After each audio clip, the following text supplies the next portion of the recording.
मध्य प्रदेश के 28 विधानसभा सीटों पर होने वाले उपचुनाव को लेकर सियासी पारा दिन पे दिन बढ़ता जा रहा है। दल बदल चुके नेताओं के साथ बदले सियासी हालात के बीच में नेताओं को अपनी साख बचाने की सबसे बड़ी चुनौती है। आज बात ग्वालियर चंबल इलाके की करेंगे तो सबसे प्रमुख सीट ग्वालियर पूर्व की। यहां से पूर्व विधायक मुन्नालाल गोयल एक बार फिर चुनावी मैदान में होंगे, लेकिन कांग्रेस के टिकट पर नहीं बल्कि बीजेपी के टिकट पर। सबसे चर्चित विधानसभा सीट बनी ग्वालियर पूर्व। पूर्व विधायक मुन्नालाल गोयल एक बार फिर चुनावी मैदान में होंगे। क्या कहता है ग्वालियर का जातिगत समीकरण? ग्वालियर पूर्व सिंधिया के दबदबे वाली मानी जाती है सीट। चुनाव हमेशा मुद्दों पर होना चाहिए, लेकिन यह ऐसा चुनाव जो नेताओं की साख का चुनाव है। ग्वालियर पूर्व विधानसभा सीट की बात करें तो यहाँ सड़क और सीवर की सबसे बड़ी समस्या है। वहीं बांध का पानी न आने से पेयजल की दिक्कत भी दूर नहीं हो सकी है। आपको बता दें कि कुछ स्थानीय लोगों ने चुनाव का बहिष्कार करने का ऐलान भी किया है। सबसे अजीब बात तो यह है कि विधायकी से इस्तीफा देने के बाद भी मुन्नालाल गोयल कमलनाथ सरकार में किए गए अपने कामों के दम पर ही दोबारा चुनाव में जा रहे हैं। ग्वालियर पूर्व विधानसभा सीट से विधायक मुन्नालाल गोयल ने सिंधिया के साथ बगावत की और बीजेपी में शामिल हो चुके हैं। इस्तीफे के बाद सीट खाली हो गई, लेकिन यह बीजेपी का गढ़ मानी जाती है। लेकिन 2018 चुनाव में SC/ST एक और स्वर्ण आंदोलन के चलते हुए बीजेपी के किला ढहा।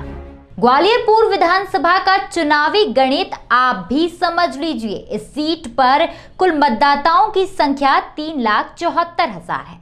क्षत्रिय वोटों की संख्या 65,000 के करीब है, जबकि ब्राह्मणों की संख्या 26,000 है और मुस्लिम वोट 25,000 और बाकी बचे वोटों में कई अन्य छोटी जातियां हैं। वैसे सीट बीजेपी का गढ़ कही जाती है, लेकिन दलित आंदोलन और अंदरूनी लड़ाई के चलते बीजेपी को ये सीट गंवानी पड़ी थी। इस सीट से लगातार 2 बार चुनाव हारने वाले मुन्नालाल गोयल को तीसरी बार सफलता मिली। यहाँ सिंधिया के दबदबे को खारिज नहीं किया जा सकता। कांग्रेस की माने तो मुन्नालाल के लिए चुनाव आसान नहीं होगा, क्योंकि उन्होंने जनता की वोट को बेचा और कोई काम नहीं किया। लेकिन बीजेपी को उम्मीद है कि यहाँ एक बार फिर उसका परचम लहराएगा।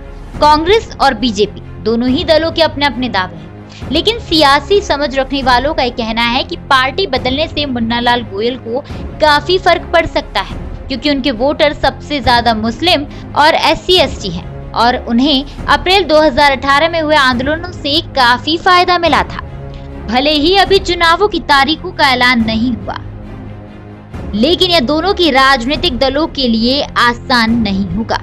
बीजेपी और कांग्रेस दोनों के संभावित दावेदार अब जनता तक पहुंचने लगे हैं। कांग्रेस के पास 20 संभावित उम्मीदवारों की सूची है। आपको बता दें कि पूर्व मंत्री बालेंद्र शुक्ला, जो कि बीजेपी छोड़कर कांग्रेस में शामिल हुए हैं, वह भी कांग्रेस के टिकट पर अपनी दावेदारी जता रहे हैं, लेकिन टिकट का फैसला उन्होंने पार्टी आला कमान पर छोड़ा है। वहीं मुन्नालाल गोयल के लिए सबसे बड़ी समस्या बीजेपी के स्थानीय बड़े नेताओं की नाराजगी है, जैसे कि माया सिंह, अनूप मिश्रा। भले ही जनता के सामने सभी नेता एक साथ होने का दावा कर रहे हो, लेकिन जमीन पर आपसी रंजिश की बिसात पड़ चुकी है और ये बात बीजेपी के सभी नेता जानते हैं। ताज़ा खबरों के लिए हमारे चैनल को सब्सक्राइब कीजिए, लाइक कीजिए और शेयर कीजिए।